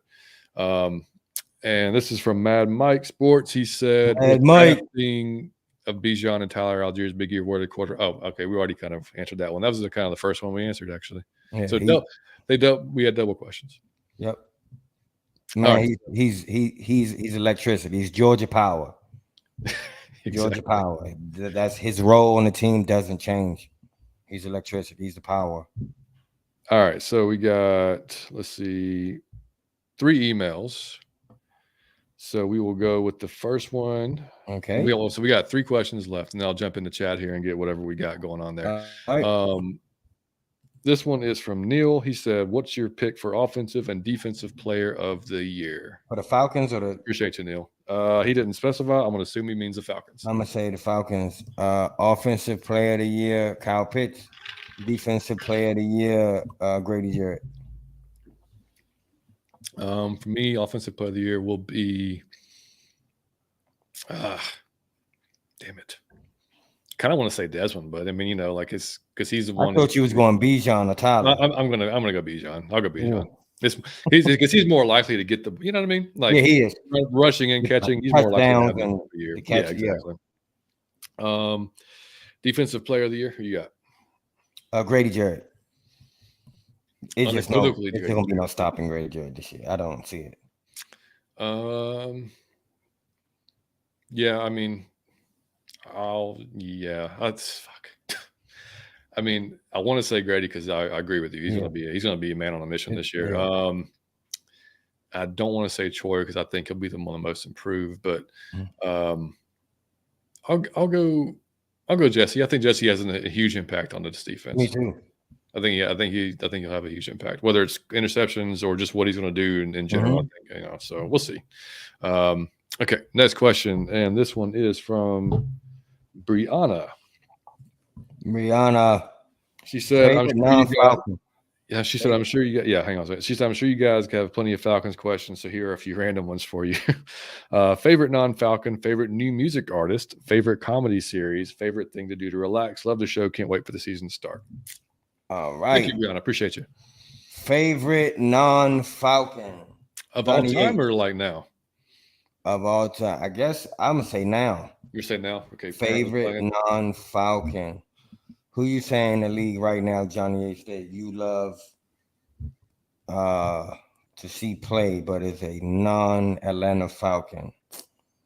And if you think of one, you can go ahead and say it. There's a non-Atlanta Falcon? I'm gonna tell you who I actually love to see play is Mr. Parsons over there at Dallas. That's one I was thinking too. Yeah, that's fucking one of my favorite. I mean, if you can't watch the dude is that's talent is unreal, man. That's a one-man show. I love him, so I watch him play. I say Mr. Parsons over there at Dallas. Who you have an offensive guy, or is that? Huh? You have an offensive guy too? Favorite non-Falcon of? I'm gonna be honest. It was Taylor. It was Taylor. I like the way Taylor played. But we got him. Yeah, absolutely. Favorite I'll go offensively. I'll just go Pat Mahomes because love Pat Mahomes. The dude's ridiculous. He does things you shouldn't be able to do as a quarterback. Yes. And defensively, I was going to say Micah because he's just. I mean, he's damn. I mean, just real. Yeah. Man. I'm trying to think of a good defense. I know he's only a rookie last year, but I watched a couple of Jets games and watching Sauce, man. Sauce, come out from man. I like watching him. He was fun. Just off the top of my head, yeah. All right, favorite new music artist. Mine is y'all will know this is he's now everybody knows that Young Dolph got tragically murdered, but Young Dolph has a rap partner. His name is Key Glock. That's what I'm mostly listening to most of the time. Key Glock is my favorite new music artist. I got a couple of them. Y'all are probably not gonna really know any of these either. But so I listen to. First of all, I listen to everything. Like it's a mixture of 90s R&B to rap to heavy metal to progressive metal to our reggae to ska. Like literally listen to everything. Spotify has no idea what to do with me. But they send me shit like they have no idea. Like my mix is so jacked up, dude. But anyway, so one of the bands is called Sleep Token, and they're not really a new band, but they've been around. I think 2016, 17. But y'all have to listen to them because it's a mix. I can't even explain it, dude. It's like they've got some R&B kind of vibes to them, but they've got some metal, they've got some screaming. But this is what's crazy. So they were around 200,000 downloads on Spotify a month for pretty much consistently. In January, it hit 2 million with this new album. Damn. Okay. And they just sold out Wembley in 10 minutes. In 10 minutes. And what's also messed up by these guys, so it's 4 dudes, and they've remained anonymous their entire career. They have on mask. The lead singer goes by Vessel, and like the other guys are like 2, 3, and 4. So like you wouldn't know who they was in the no idea who they are. I love it. But the music is insane. Like they are creative. The guy's voice is wild. Yeah, that's probably that for me. Sleep Token is probably my new, I guess you could say favorite. But the other one is Windwalkers, and they've been around for a while too. But Windwalkers has a new lead singer, and dude's amazing. So we'll go with that. Favorite comedy series, buddy? Comedy series. I'm gonna be honest, the greatest writing show I've ever seen, as far as where I thought every character was funny. It's been a lot of great shows. I watch all comedies. The greatest writing I've ever seen was on Modern Family. Like that is the standard for comedy TV show to me, because the kids was funny, that everyone was funny, and that was just top tier to me. So my favorite, the top tier of the writing is gonna be Modern Family. As far as my childish mind goes, it'll be South Park till the day I die. That's the funniest shit to me because they got the longest rope because it's a cartoon. You can go way further in a joke in a cartoon than you would stand up or in a skit. You get canceled for certain shit that you can do. Like South Park get away with shit no other show could get away with. I haven't, but it's Comedy Central. I love it. That's a great one. Mine's either probably Parks and Rec. Great writing. Because we've watched it so many times, man. Yeah. Schitt's Creek's right there. Oh man, love it. That's one of my favorite. Yeah. I mean, yeah, probably those two, probably the top two, and if something else comes in my mind, but those are the top two that stick out for me right now. And I gotta add this in there. Just one of my favorite shows ever since I seen it. It's Always Sunny in Philadelphia. I always got it. That is the silliest shit in the world. So I love it. Did you watch? Was it Brooklyn whatever it was? 911. So I think maybe something like that. I never saw. Was Andy Samberg? I never seen with him. I never seen Andy Samberg. Yeah, I heard it was hilarious, but yeah. And How I Met Your Mother, I really like that. That was How I Met Your Mother. Dog, I don't know if you know, it's one where it's the opposite. Yeah, How I Met. Dude, the finale of that though was the worst finale I've ever seen in my life. Oh, it was bad. It made me almost like not like the show. Yeah. Oh, yeah. Like it was not like you thought it was gonna be like some happy kind of kind of. No, it was completely like depressing. Like she had fucking like cancer and died. Like fucking yeah. Oh yeah. Well, that took a turn. Took a bad turn, man. Yeah, I was expecting some happy shit, and all of a sudden, but it started kind of trending that way toward the end of the season. I'm like, this is not going to end up good. Yeah, it's going to end. So really, really not good. Favorite thing to do to relax, Mike? Should I say? See, y'all know what I said. Okay, I'm gonna just say this. I got to screenshot your face. Yeah. Okay. Yeah. I can't say, but you can assume what it is. But then number two is I really do meditate every day, about twice a day. I do it every morning, first thing when I wake up. I go outside. Let me tell you how crazy I am. I put my AirPods in without my phone so I could talk to myself outside without y'all thinking I'm crazy.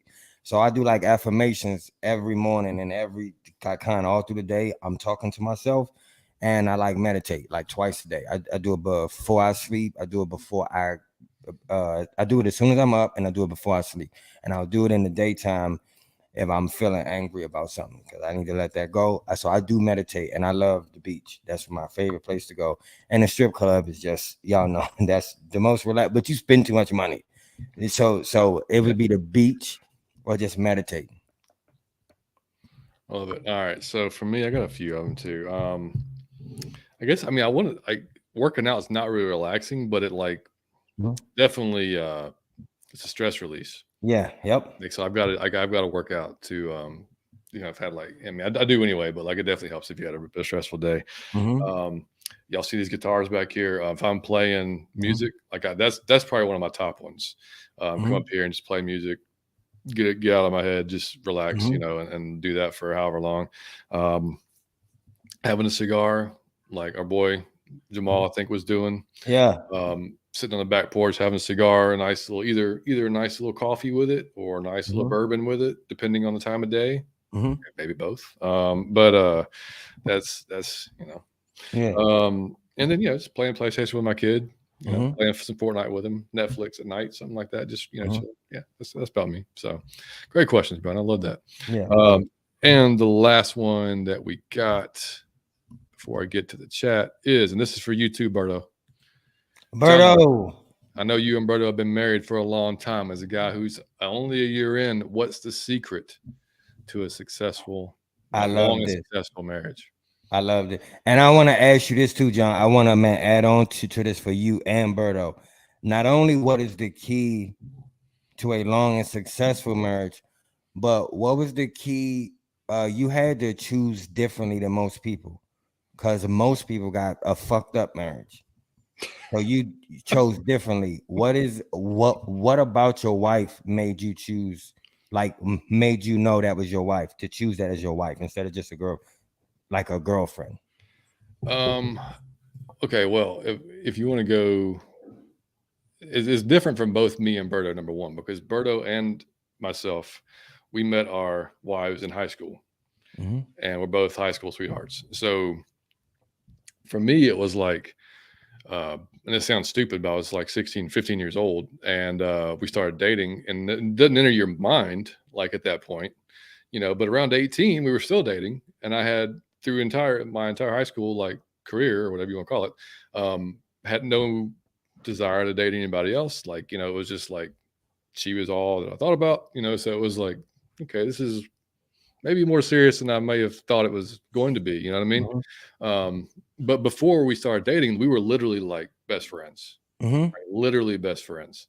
So like, and I gotta add him because he's gotta talk to us about it too. Berto, what up, dog? What up, fellas? What's going on, everybody in the chat? Good evening to everybody, man. What's going on? Yeah, brother, I had to add you on this one. Yeah, I had to add you on it because, but yeah. So I mean, I was saying, so so we were best friends before we, even started dating. So like, and then so that was like the base of it. But as far as continuing to keep it on, man, a few just funny things like share the chores, and that may sound like, but I mean like literally like like have like don't just assume that she's going to do all the cleaning. Like you go do something. You have your stuff, she has her stuff. Don't argue about dumb shit. Make sure y'all agree on money, because that money is like, I've seen so many of my friends like get divorced or break up because of money issues. And man, just like enjoy each other, man. Like have that time with each other. Like, because especially after you have kids, because that becomes a huge part. It's like they're everywhere, and so it's like you got to have that there too, man. So it's those are some of the ones that stick out, man. Berto, what do you think, buddy? Man, it's having the balance, like you mentioned. You hit a lot of great points, man. When you decide to spend, a better part of your life with that special someone, because ultimately that's what it becomes.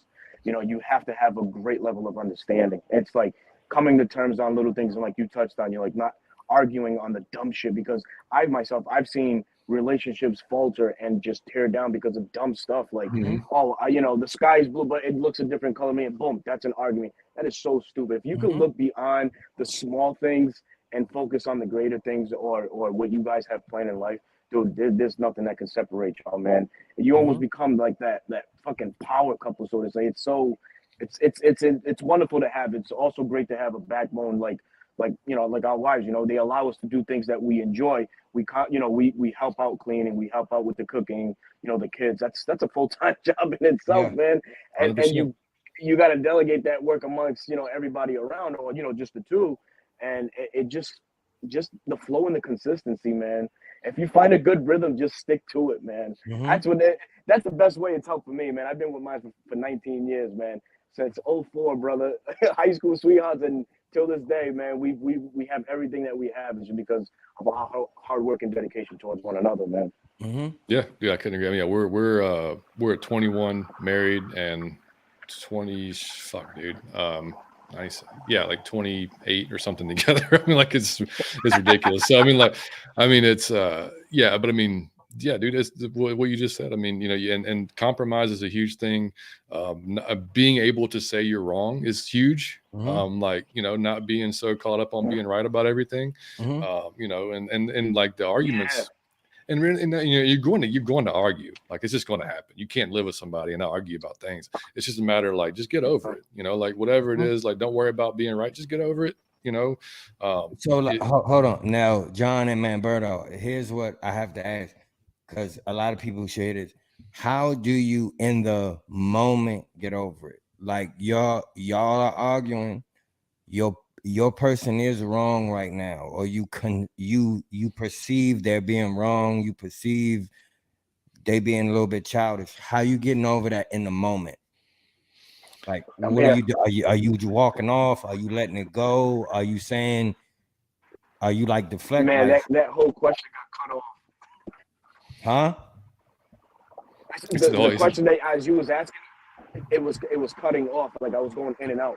Oh, Mercedes Bird. All right, so here's important. So here's what I want to know. How are you when you and your person are in a conflict and it's your long-term person, but you perceive what they're doing in the moment as, man, you being a little childish or you being wrong in this moment? How do you handle that in like the moment? Because a lot of people because that's where a lot of people just go off the rails because like they mishandle that and it just escalate. So I'm asking you, how do you handle that in the moment? Are you just telling them we'll speak about this like in a few? Are you going for a walk? Are you stepping outside? Are you just like, how are you handling that in the moment? So for me, the important thing is communication. So we got to talk about this situation. Now, how do you analyze it? All right, what are our moods? What's the vibe at the moment? Because if I'm angry and she's upset as well, then there's no sense of in talking because you're gonna get That's irrational awesome. answers. That's You know awesome. what I'm saying? So you just gotta walk away from the situation, whether it be 20 minutes, a half hour, an hour, whatever time you need in between to gather yourself and your thoughts, so that way y'all don't disrespect one another when it comes That's time to hash out everything. That's the way I love to interpret and do the things. You know, when we come to those disagreements. that's fucking. I love Berto, dog. He like the male Oprah, bro. Like you So can't get this shit in here. No, Damn, bro. that was a good answer because you're right. If you mad, it's gonna be like disrespect involved. So so that was Berto, Yeah, when do you yeah. want to start the like men's relationship there you podcast? go. Like the Kevin Damn, Samuels. bro, man. Let me. I mean, That's tough. That's tough, brother. we've That's got tough, man. we're 'Cause both young. I'm gonna say young guys, even though yeah, I'm over the 40, but I'm gonna still say young. 40 is like yeah. the new 20, so it's all good. I love it, But man. I love it. we got some years. We could put some knowledge out there to some young folks. Absolutely, man. But Absolutely. no, yeah, I agree with everything you said, dude. It and you know, another big thing, man, like don't, and this is cliche, you probably heard it, don't go to bed angry and don't leave the house angry in a fight. Great, No, oh great. my God, that's the worst thing. You know, when you're in that mindset where you're so upset, you succumb to everything that this world has to offer as far as lust, temptation, Yep. and and in a good or bad way. You know, if your thing is drinking or if your thing is smoking Mm-hmm. or whatever, you're gonna run to that Right to the, because yep. that's your comfort. That is your comfort. You know what I'm saying? So you always got to try and live as clean as possible. Not, and I'm not knocking nobody for what they do. Mm-hmm. Everybody does what they do. But if you have a cheat and you feel like you need to run to that, go for it, full sprint ahead, and rely on that to get you back down to where you need to be level Mm-hmm. headed, and then approach the situation, get Mm-hmm. back at it again, man. Mm-hmm. Because leaving the house angry is not a beautiful thing. Going to bed angry is Yeah. definitely not a good one neither, brother. Yeah. I don't know, man.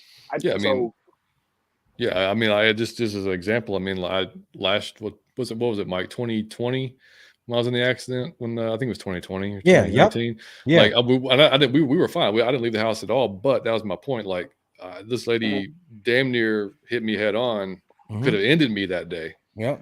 You know, and if we'd have left on a fight, Yep. then the last things we could have said was like, you know, I mean, like, you don't want that to be the last thing you say to somebody because you never know Mm-hmm. what's going to happen when you leave the house, man. There's Mm-hmm. people can't drive, so I mean, Mm-hmm. but true, man.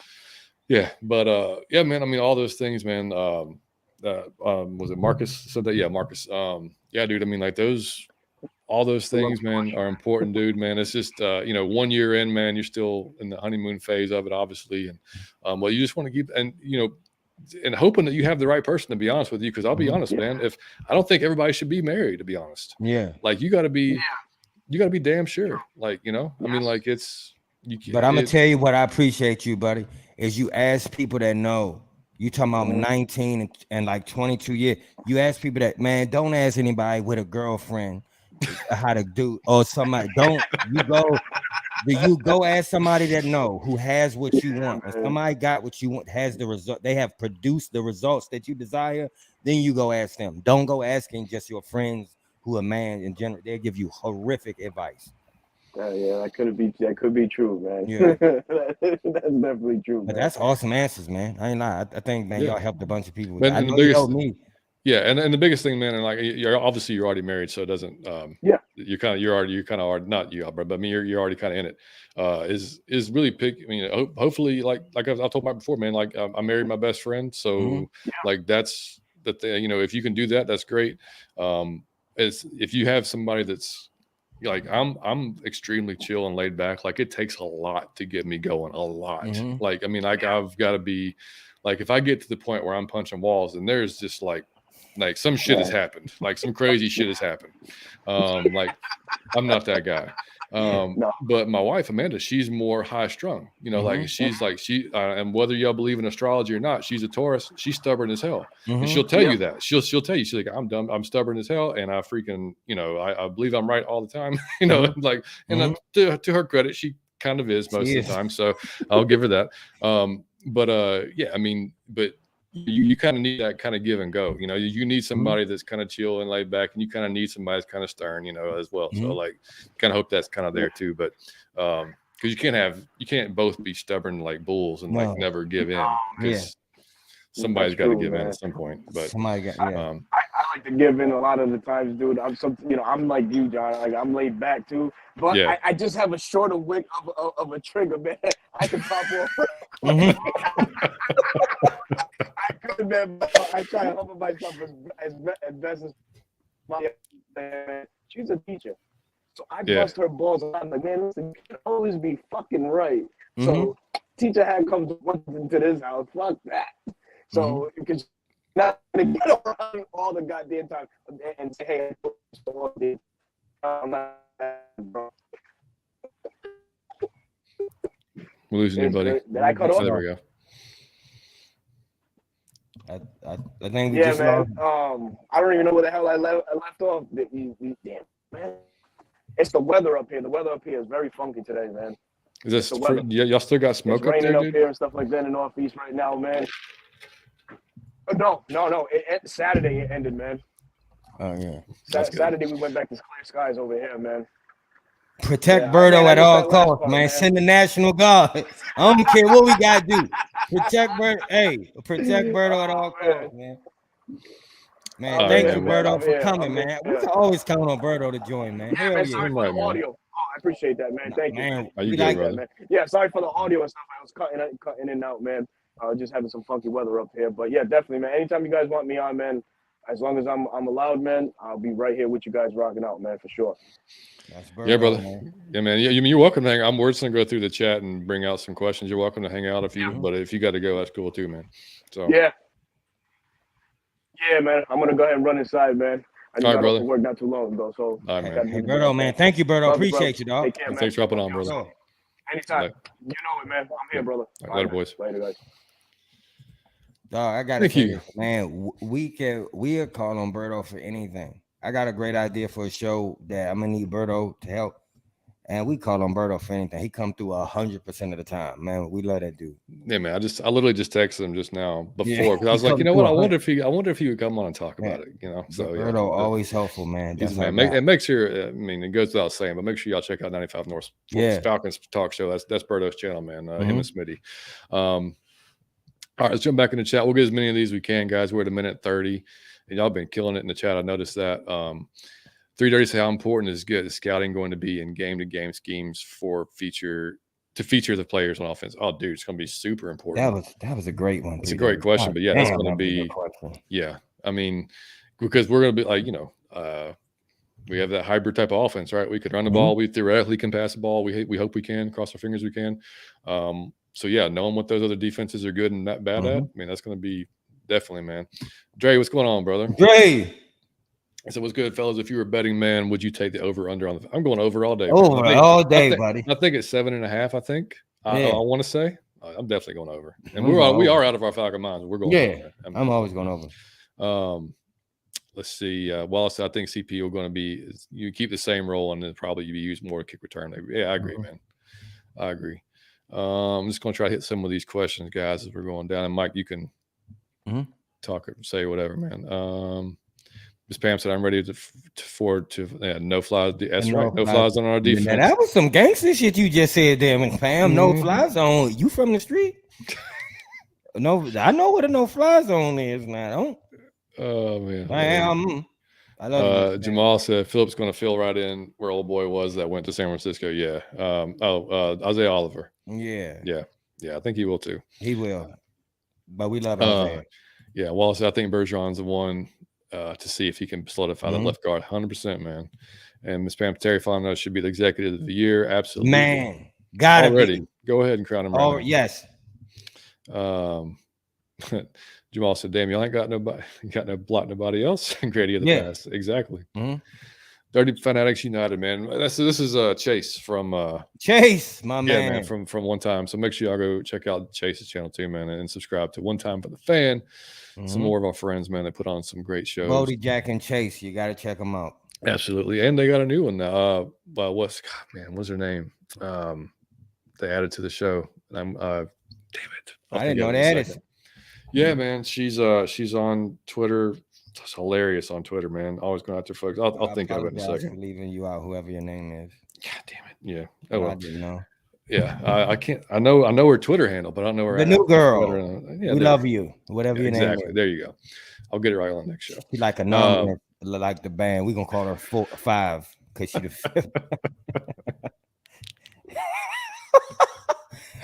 Dre says, "Do you guys foresee any 3 tight end sets incorporated in our offense this year?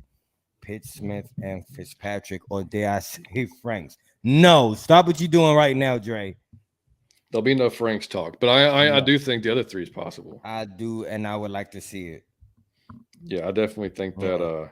I definitely think that because we haven't even talked about Jono this entire show. Yeah, but I mean, like, dude, he can play tight end. He can play H-back. He could play fucking running back. Probably if you want him to. You can line him up outside. I mean, he's just a hell of an athlete. So, I think he would be just fine with. I think we'll definitely see those, man. Well, I said, I think the D-line room is good right now, much improved, but yeah, definitely. Let's see. Nice jersey in that picture, Wallace. Yeah, exactly. That's what tell my man. See Berto, yeah. Jamal said, I think Grady Play took a drop last year when he let go of Anderson on the D-line, not just TQ getting hurt. Now we got depth. Yeah. I would agree with that too, man. Jamal coming with that fire today. He came for war. I love it. This is right after your heart right there. This, right again, our third down defense. Yeah, that's what I'm telling you, Jamal. Like that is that third down Falcons experience is the most frustrating part of being a Falcon fan. If you watching the game, because it'll be 3rd and 14. You think we getting off every time, like damn near like 90% of the time is what it feels like. Oh, her thing on Twitter, by the way, is it's proud lesbian. I love her. I know exactly what you're talking about. Love her. Yes. I love her. I'm so sorry I don't have your name. I should know it. So she on the show now? She's on the show. Yeah. Oh, they trying. She's killing it. She's killing it. Bro, they trying to build the Golden State Warriors. Hey man, do not make me go get Birdo, Smitty, Savion, Fleet to beat y'all. I'll go get Kevo, Bigelow. Wallace said, I think us getting Calais to sign with us was the best move to help the young player. Nah, you spot on and play a big role in stopping and running, helping out. Yeah. For leadership alone, buddy, he gonna work wonders. Yeah, that, and I mean, it shows other players around the league that damn, okay, Atlanta might be a place to go now. And that with Jesse coming here too. It's a reason they went and got all them captains, man. Yeah, exactly. Terry said, I agree with you, Mike. Third downs are killing, but I'm looking forward to seeing the deal. Yeah, but that third down, if you really watch the Falcons, that third down shit, it's because it's constant. Best memory for me was the conference. Yeah. Man, this is a great one, Jamal. Yeah, that was. I hated that one, dude. That hurt me to my heart. That really did. Other PR, what's going on, man? Another PR. Yeah, man, it's been a minute. We're back. We're back. We'll see. Go. Terry said, 300-yard game, then Vic getting hurt. Yeah. Dude, that's another good one. Yeah, man. And breaking his leg against the freaking Ravens. Yeah, that sucked. Berto said best memory was the Green Bay Vic beating Green Bay at Lambeau Field. Worst memory was the pass from Phillies fans and Philly. Oh my God. Yeah, dude. It went right through his hands. He should have caught that. Yeah. Yeah. He should have had it. That was not good, man. Carrie, what's up? Carrie, what up? Carrie say, what's up, John? You got to get your hair right, though. You got to. You got it. But you should have pulled your phone out and told that lady, shut up. Okay? Next time you tell her, you say, shut up. My favorite show is on. Curry said, my mini vacation starts tomorrow. Miss you guys. Curry, where you going? because we've been gone for 2 weeks or a week. Right. Where are you going for mini vacation? Another PR said, best memory. I tended the Nets when the Packers in what does tended the Nets mean? I'm gonna assume it's good. Yeah, I'm assuming tended the Nets. I hope. Never mind. It just I could go so many places with that. I'm gonna leave you alone. Oh shit. Terry said, man. I forgot about the Bob. I'm gonna be honest. Like I put Bobby out of my mind until somebody bring it up. Then I say, oh yeah, I don't even acknowledge that. Yeah, this is another bad one too, man. Wallace said another worst moment when Vic got caught up in the dog. That really and was cut from the team that caused us to draft. I love the fact that we got Matt Ryan, but to see everybody's hero go through that, and he just made an awful mistake and just. Yep. My man Sean say Jesse Bates will lead that. That's what I'm counting on, my man Sean. We got some ball hawks. Yeah, Wallace said Mahomes and Donald. Yeah, that's another guy. That's a good one too. Yeah. Aaron Donald. Yeah, hard to miss that one. And there's a Matt should win an Emmy for his Tide commercial. I love it. Yeah, I love it. I love that. Oh man, Cole said bring back Julio. Hey Cole, let's get it for one season. I would love it. Yeah, I don't think you would. Yeah, he said Jamal said Drake is good at basketball. He played both. There you go. Johnny Yates put me onto that. I went and what? That's what I'm saying. If I'm throwing a fade, he seems to be able to do what. Sean say pump fake the pits, pump fake the London, shovel past the Parker. It's likely no, he would. Hey, I swear that's what Arthur Smith would do. John had a great point that I feel like a lot of podcasts just go over. Everybody's saying, "Oh, this person needs to take a step up." We want to see Arthur Smith step up from exactly. I don't want to see you do some dumb shit. Pump fake the pits, pump, and then. Oh, that's hilarious. Yeah. Terry said, I'm throwing the pits one-on-one in the end zone. He's taller, bigger, wingspan. I hate to say it, but better ball security. But I will say I've noticed Drake has been working on that this offseason. Them boys working, Curry. I think Drake just needs to, when he gets it, is just getting those like strong hands, putting it in a good spot. That's where last year when he fumbled, he got it knocked out. Yeah. But yeah. Yeah, exactly. Yeah. Mm-hmm. Jamal, whoever is hot between CP, Bijan, Tyler gets the ball. Yep. Yeah.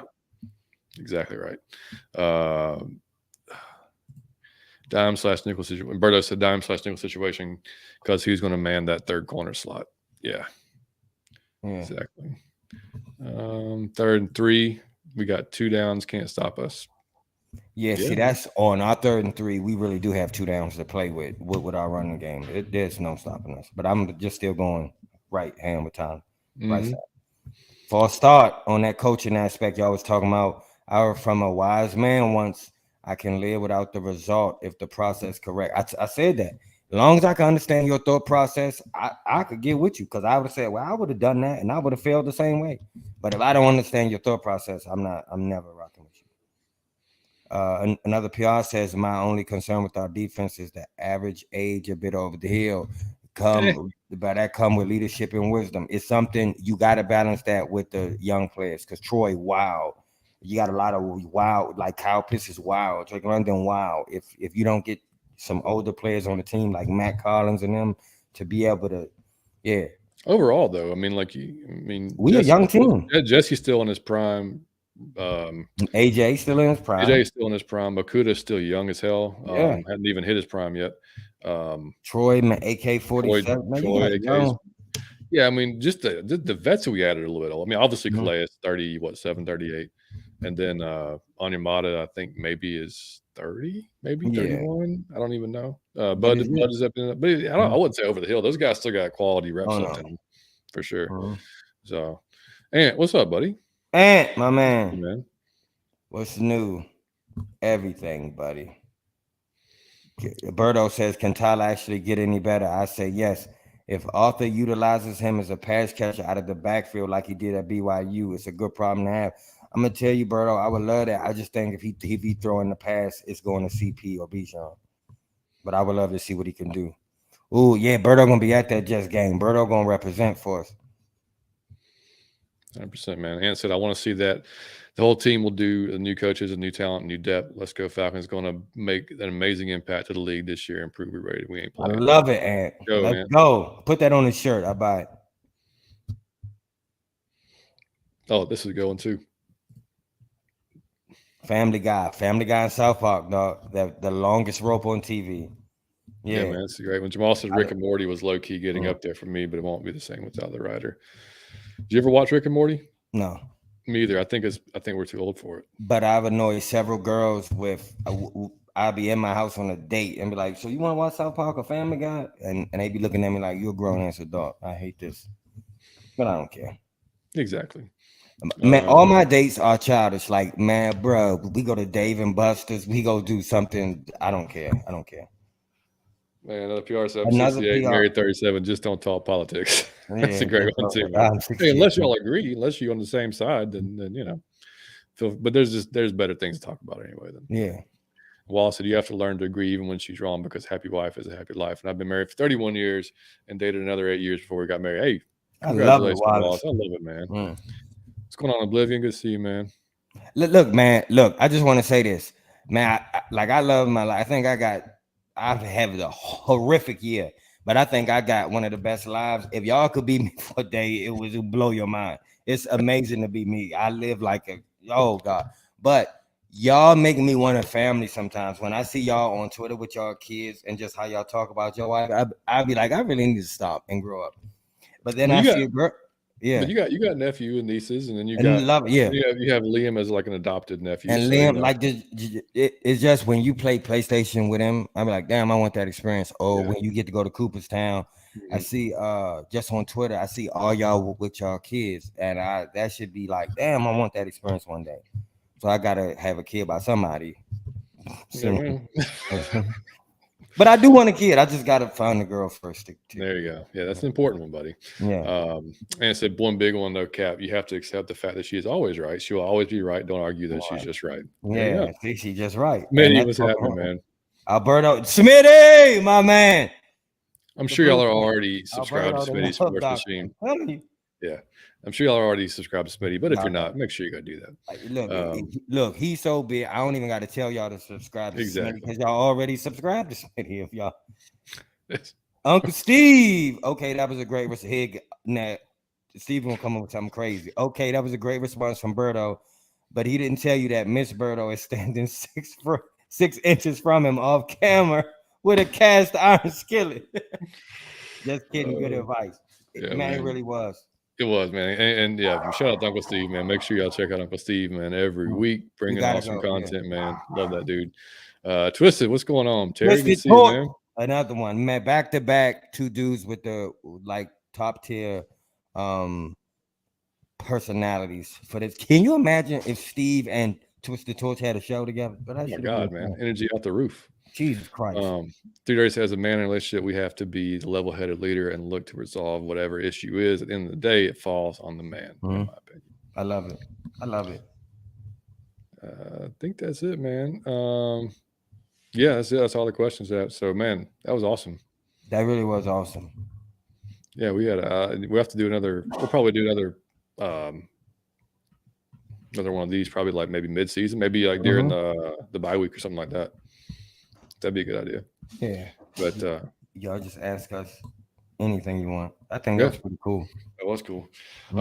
So we'll be back next week. We got to get Chase on the show, man. We've been talking about that. We got to we probably just because it's going to be dead here for a few months. So we're still going to be talking Falcons.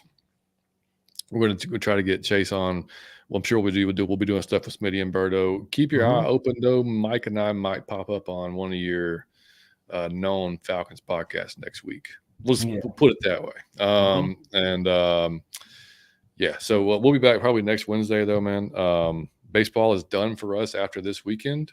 We will be done for the summer, at least until tryouts, which is later next month, and then the fall season will start September-ish. But we'll still be bringing shows to you, and then we'll probably there we go. Field goal nuts. Okay, field goal nuts. Makes much more sense now. Because he said something like feel good nuts or something at first. I don't know what you said, but it was crazy. Fix. Okay, but yeah, makes sense, man. Makes sense. Yeah, it makes sense now. But yeah, so but anyway, we'll be back. Like I said, probably next Wednesday, 7, 8 o'clock, something like that.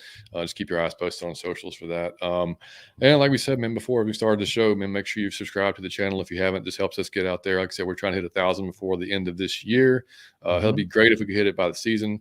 We're going to have, as soon as preseason gets going, I don't know that we'll do preseason preview show like games because there's it's a preseason. You're not going to see whatever, but we'll definitely do recap shows of those preseason games. And then as soon as the season starts, we'll get into our regular preview shows for that upcoming games every week, and we'll have our recap. So we'll be doing 2 shows a week during the season all week long. Or all year long. And then, of course, we'll be sprinkling in guests as we can throughout there because all of our friends that do these shows, man, they're all going to be busy as hell, just like we will be. But we're going to do our best to get them on the show and have fun with it. But like I said, subscribe to the channel, hit the like button for us on the video. It takes 2 seconds. This helps us out tremendously. Check out our merch on bonfire.com/out of your Falcon mind. And our iTunes and Spotify folks, we love you. And wherever you're listening to us, drop us a 5-star review, man. Leave us a review on iTunes. We'll gladly shout you out here on the show. And if y'all that listen, if y'all can ever make a live show, man, make a live show. We have a good time here. Chat's great folks, man. It really is. And I just want to say, Jordan, my man, y'all absolutely crushed and have a great night. Appreciate you, Jordan. Yeah. I just forgot what I was going to say, so you can go. Jordan just completely threw me off. You're going to say something to everybody. Yeah. So John, I need to know if y'all going to be the Titans Falcons game and be there in Nashville. I want to link up. I don't know yet, buddy. It's going to depend on my entire. Nashville, I heard was the shit. Either way, Nashville's fun as hell. Nashville's fun, man. I heard that was amazing.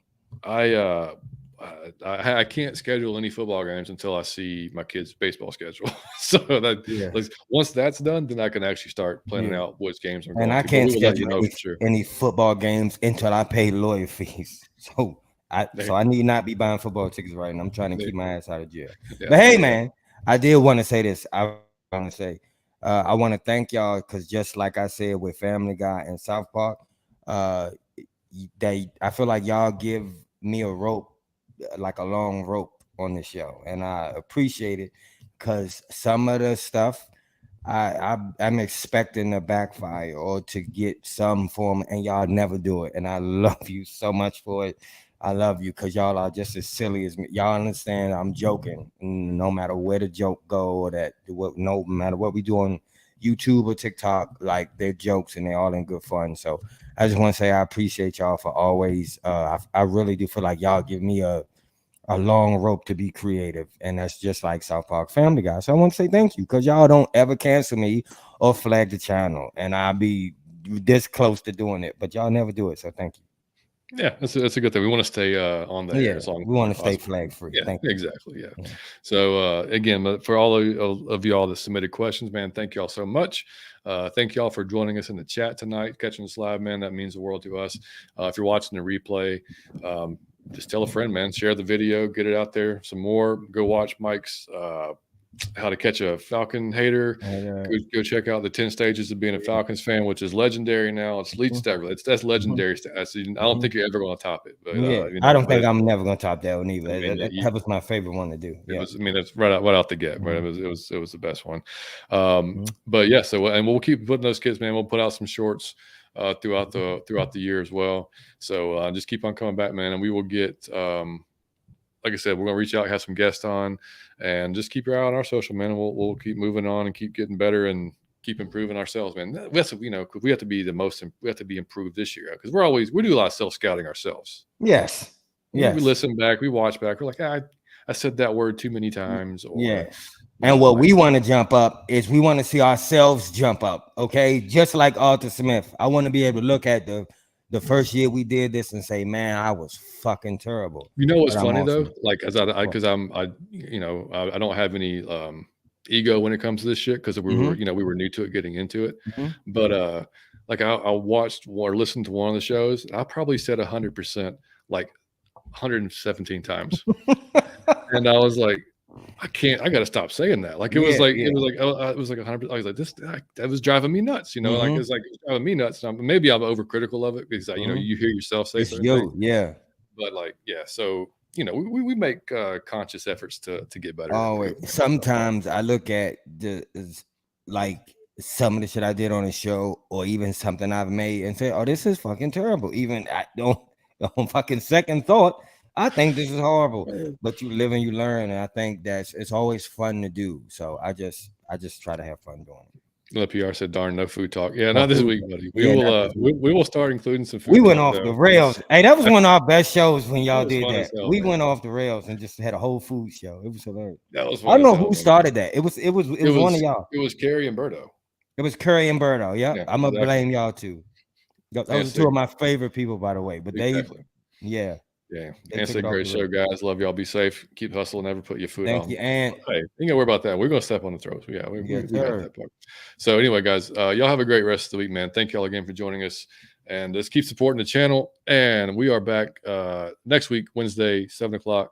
Be there. Mike, take us out, buddy. Out of your Falcon mind. Peace.